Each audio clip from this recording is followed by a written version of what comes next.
Welcome to wizard.com. I'm maths teacher Aditi.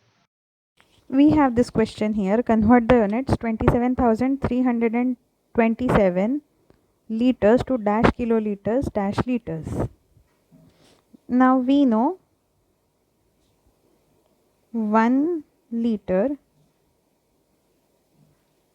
equal to 1 divided by 1000 kiloliters. Kiloliters. So we can say 27,327 liters is equal to 27,327 divided by 1000 liters.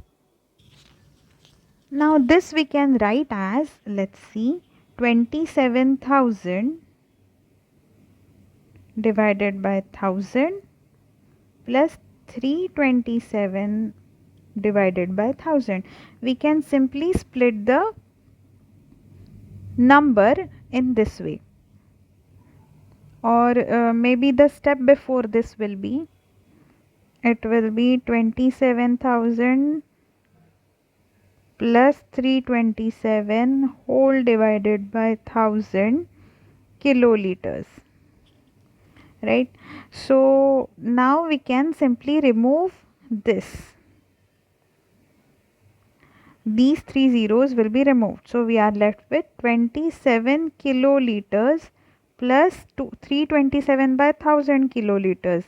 Now we have to express these as liters. So we need not divide by 1000 and we can write this as 327 liters. So we have 27 kiloliters, 327 liters. So this is the answer.